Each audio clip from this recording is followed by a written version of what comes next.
Megan Easterling, and our role play is utilizing techniques based on solution-focused brief therapy. Hi, I'm Blair Fisher. This approach focuses on the client's perceptions of the social reality around them and how they perceive themselves within this reality. This approach is focused on positively interacting with the client and reframing how they describe their beliefs and perceptions of the social reality that's been constructed around them.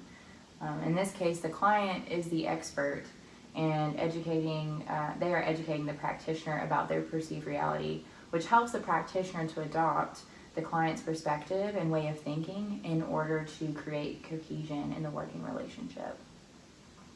This therapy is based on the relationship between the client and the practitioner and focuses on increasing the client's level of motivation and what stage of change they are in. This approach focuses on the practitioner and the client working together to create sustainable solutions for the client's problems that have been identified. The problems cannot necessarily be changed, but how they react to them can be.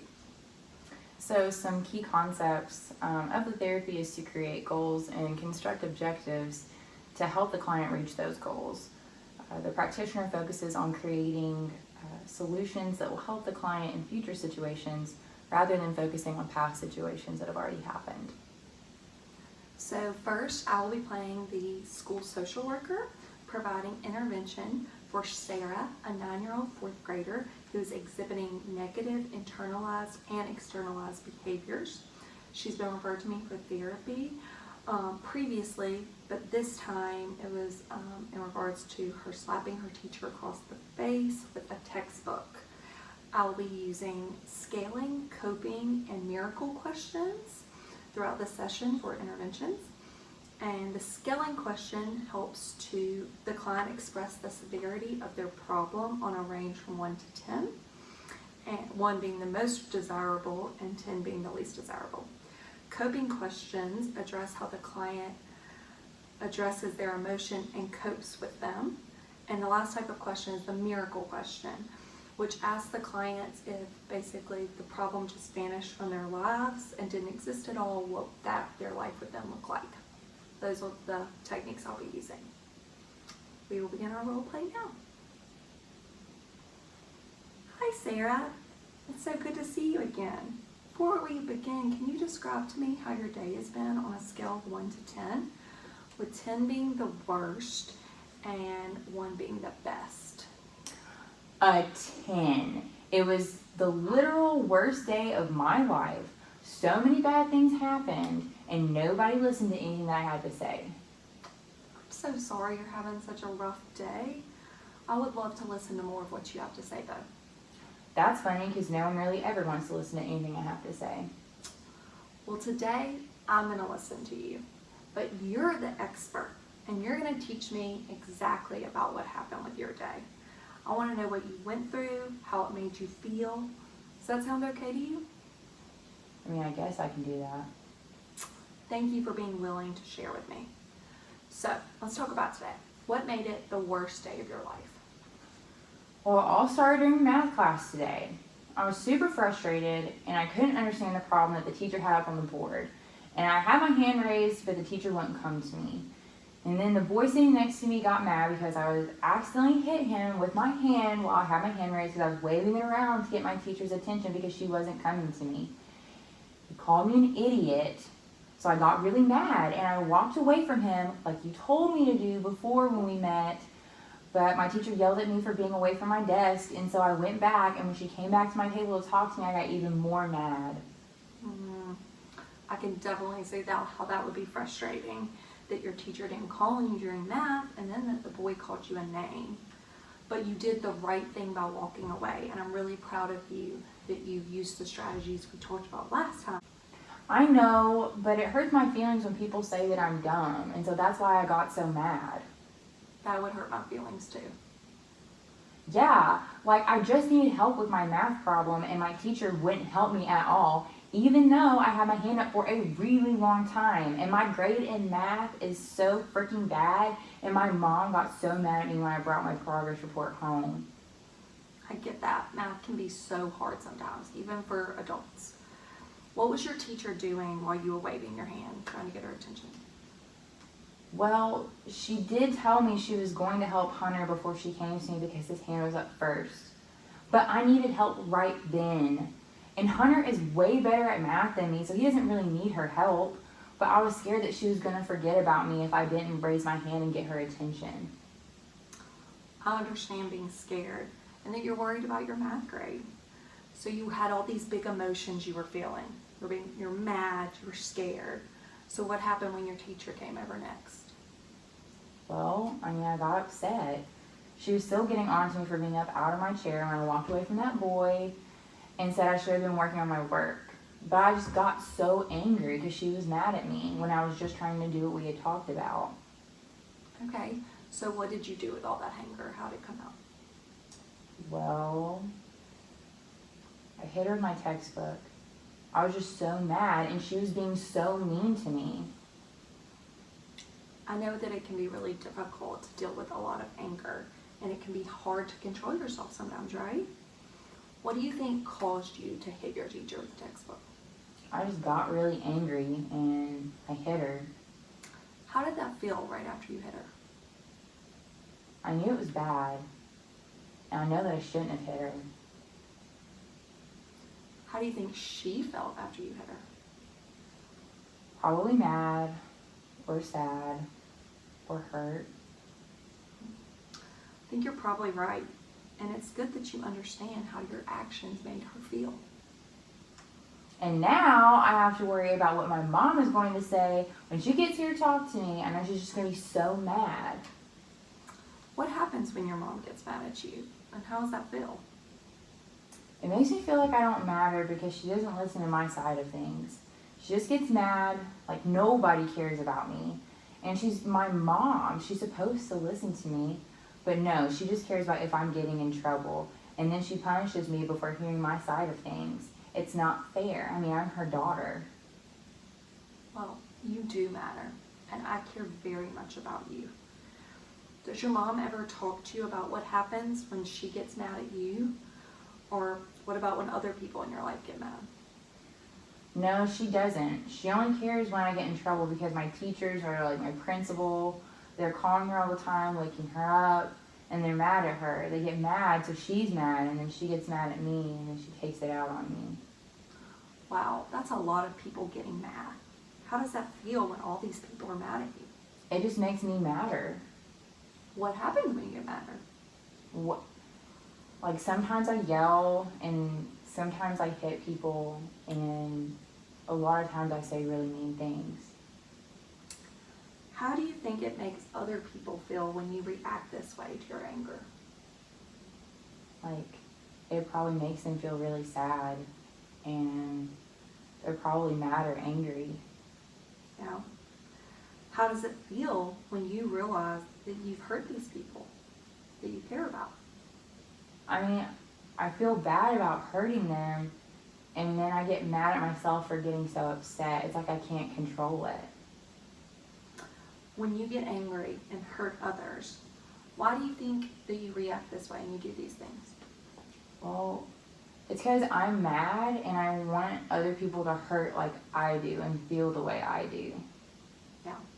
Sometimes our emotions can feel so big and overwhelm us, right? So what feeling is at the beginning of all these problems you talked to me about? Anger, just people are getting mad. Right. Yeah, everyone gets mad, right? The boy sitting next to you in math class got mad, your teacher got mad, your mom gets mad, the principal gets mad. Can we control their anger and how they react? No. What can we control? My emotions and how I feel. Yes. But that feels so hard sometimes because I just get so angry. It feels like I can't calm down right then and there. I know, it's so hard and can feel really overwhelming. But I want you to imagine if you could wake up tomorrow and not have any trouble controlling your emotions or actions. What do you think your day would be like? Well, I think my day would be a lot easier. People wouldn't be mad at me all the time, and people wouldn't be yelling at me and making fun of me all the time. I think more people would probably want to be my friend because a lot of times people get mad at me when I get mad at them. Yeah, I think you made some really good points. And I want you to be able to get at the point where you can control your anger so you can have all these awesome things you just talked about.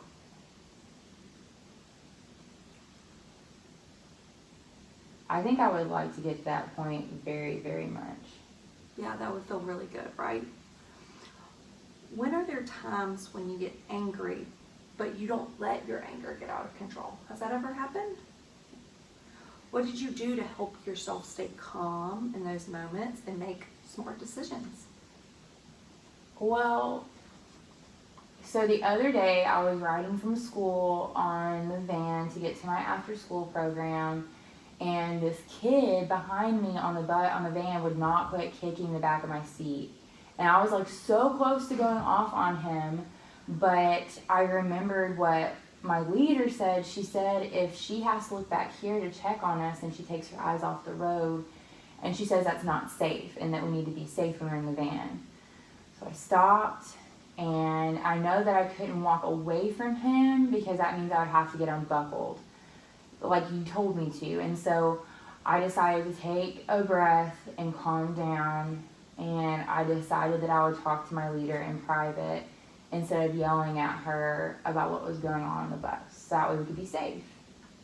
That's amazing. You were able to control your reactions and you thought about how it would affect everyone and their safety.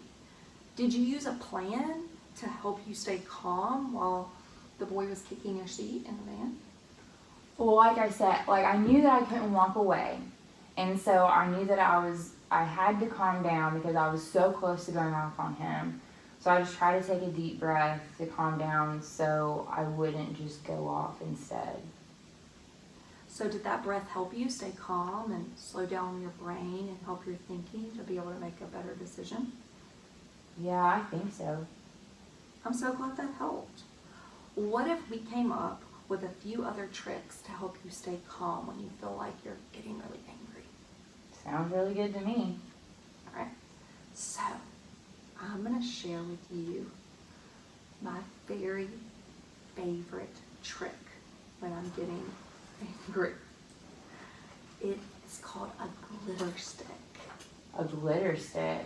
Yes. So what am I supposed to do with this glitter stick? Okay, so you take this glitter stick and you shake it up really good, okay? And then you find a piece of glitter. I want you to focus on one piece of glitter and watch it float down to the bottom. And while you're watching it float down to the bottom, it'll help your brain focus, help you to stay calm, and so your emotions don't take over. Do you want to try it? I guess so. I can try. Good job. Way to shake it. Okay, All I right. found a piece of glitter. And you Okay. said to follow it to the bottom? Yeah, follow it all the way to the bottom. Let me know when you get to the bottom.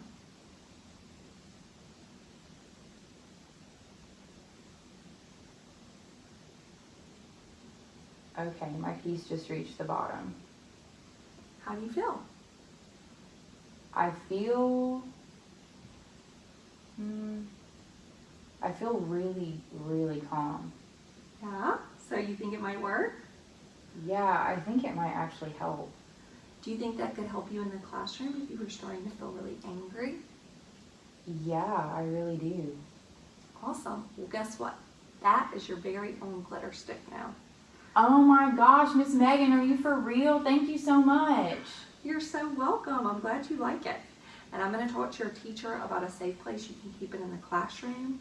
And then you and I are going to talk to her together about when and how you can use it. Does that sound good? Okay, yeah. All right, let's talk about one more trick that can help you if you don't have the glitter stick. This one is kind of like the taking a breath trick that you used in the van when the boy was kicking your seat. So first you're going to start with a big breath. And you're going to count 1, 2, 3, slowly as you breathe. And you exhale. I like to do my hands, it helps relax me. And then you say, 1, 2, 3, let it be. Then you'll breathe in again and you say, 3, 2, 1, I am done. So it's 1, 2, 3, let it be. 3, 2, 1, I am done. And you can say it just in your mind to yourself if you're like in class and you don't want to be rude and talk, or you can say it out loud if you're somewhere where it's okay to talk. And this will help you slow down and keep your mind slow so you can make good decisions. You want to try it for me? I think it sounds kind of funny, but I'll give it a try. Thank you. I appreciate you being willing to try it. Okay. So 1, 2, 3, let it be. 3, 2, 1, I am done. How do you feel? What do you think? I think I got more calm. It felt like it did the other day in the van when I took the breath. And it helped me slow my breathing down for sure because I was counting. That's good. That's the point, to slow down your breathing so you can slow down your mind as well and slow down how you react to things. Mm-hmm. So it's almost time for you to go back to class, but I want to tell you how much I appreciate you taking the time to share with me today about how you've been feeling. How do you feel now that we've talked? I feel like I might be able to not get so angry all the time when people make me upset. Like, I feel like I might not want to hurt people as much if I can calm myself down like I've been doing here with you.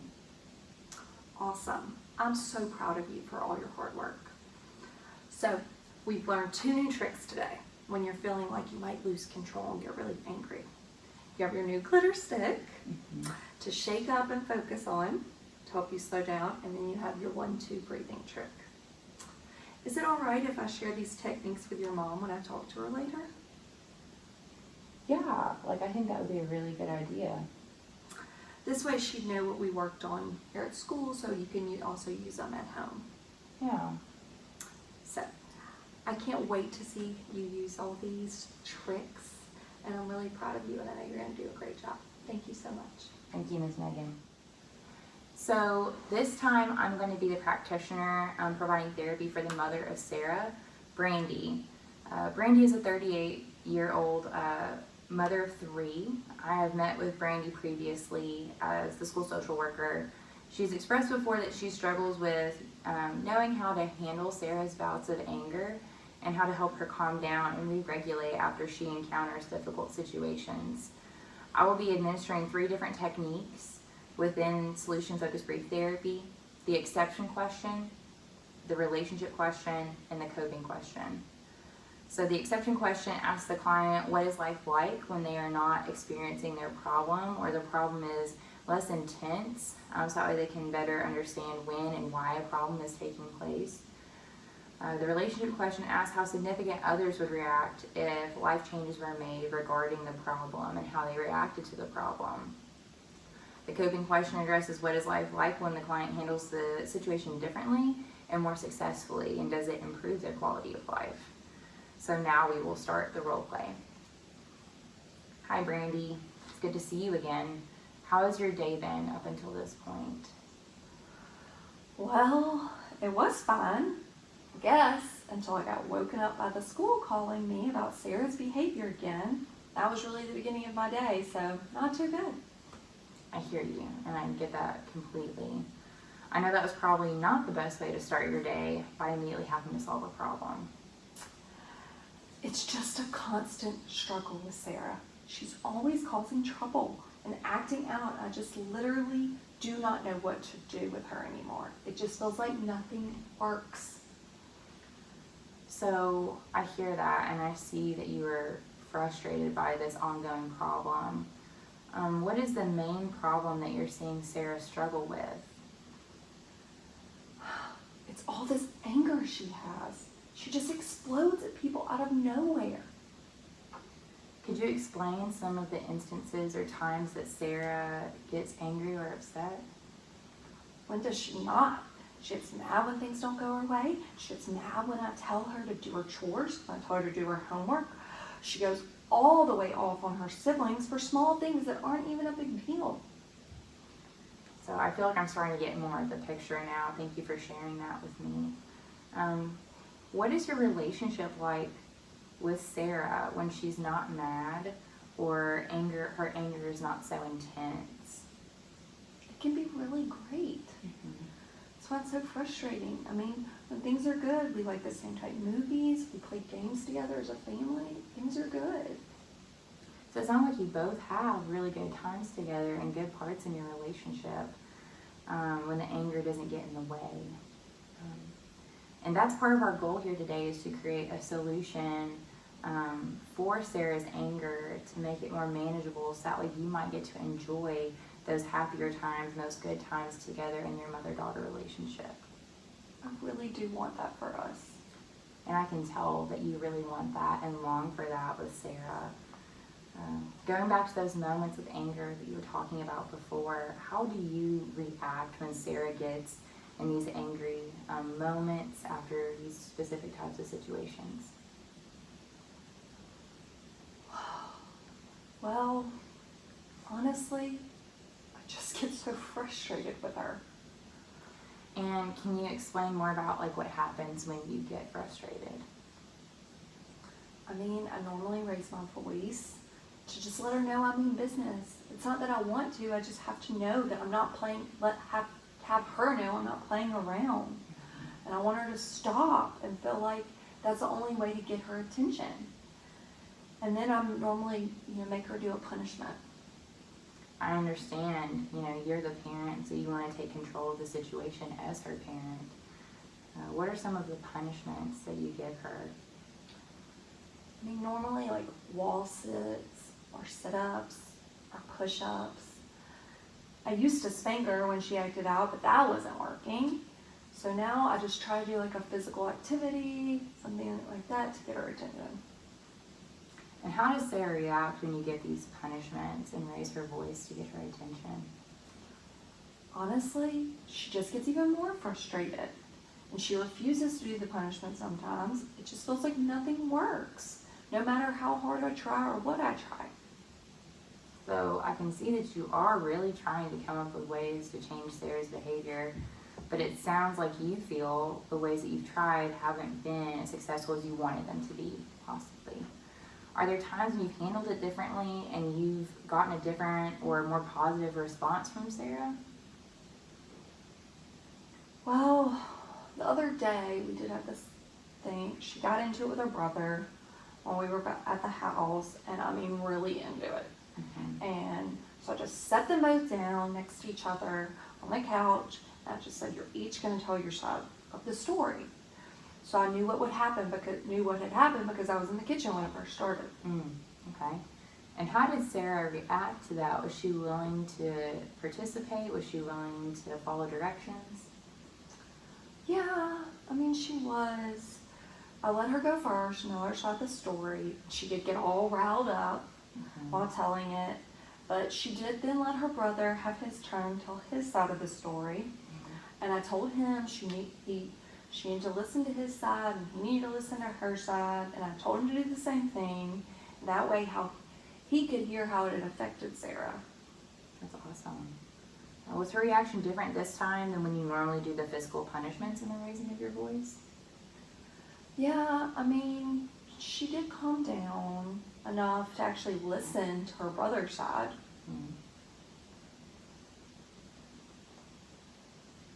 That's good to hear. And why do you think this approach or this way helped her to calm down more than your normal way of trying to get her attention in these moments? It just seemed like the more she talked, the more it seemed to calm her down after a little while. I think that makes total sense. Talking through things is a great way to communicate and to take a beat to calm down for a second. How do you think Sarah would react if you use this way more often when you're trying to address her anger in different situations rather than raising your voice or doing what you normally do? I think she would probably start calming down more and understanding how her actions impact others. Yeah. Do you think you could use this way of approaching her problems more since she reacted so well to it? Well, I just get so frustrated when she explodes like that. And it's hard for me to sit down and talk it out. I feel like she shouldn't be getting so angry all the time. I mean, I'm trying to go back to school. We're trying to move. I need to get a new job. I'm not sleeping at night. And I just feel like it shouldn't be this hard. I hear you, and it definitely sounds like you have got a lot going on right now. And I get why you're feeling all this frustration towards Sarah in these moments, because it's adding to the list of frustrations and stressors that you already have. So how were you able in this situation that you just told me about, how were you able to control your frustration when you sat Sarah and her brother down to talk through the problem that they were having? Well, I just had them sit down, and then I literally just had to walk into the kitchen and take a breather for a second because it was just too much. And after I'd had a moment, I realized that it actually wasn't really that big of a deal. You know, they're just kids, and they've gotten into big fights before, and they'll get over it, and, you know, be able to move on. That's a really great way of looking at it, and I'm glad you're able to see it from that perspective. So do you think that taking a moment for yourself and stepping away from the room kind of gave you time to clear your head and think about what you wanted to say next? Yeah, for sure. Awesome. So how do you think Sarah would react if you were able to approach situations in which she got angry in this way, of you having a moment to clear your mind, then come back to the situation at hand after you've had a second to think it through? I mean, she'd probably be able to calm down more often and talk about her actions and the problem better, and just kind of be able to explain more because she's more calm. Yes, I think you're definitely on the right track, and you're right, it definitely benefits her talking through what's going on and getting her side of things heard, because it shows that you care about what she's experiencing. Can you think of any activities that might allow Sarah to express herself or her side of the situation, and express it to you besides sitting down and talking through the situation? Maybe if she was feeling too many emotions or was too overwhelmed. Maybe if she wrote her feelings down. Yes, that is an excellent way of getting feelings out. Do you think that you could maybe even allow her to write letters to you or the other person in the situation, so that way she could express her emotions when they get, just so overwhelming? Yeah, I think it would really help her to get her thoughts out and down on paper. Maybe she would see like what she's done wrong in the situation, the ways that she's messed up, and be able to see the other person's side of things if it's right there in front of her on the paper. Yes, I agree. Writing down your feelings is a good way of, when you don't have the right words because so much is going on in your head, you can just put it down, and then that way you can process it better. Yes, yes. So are there any other ways, besides writing, that you think might be a good way for Sarah to express herself or her emotions when she's feeling overwhelmed by anger? Well, she really does love to draw, so it might be helpful to have her get some of those angry feelings out that way.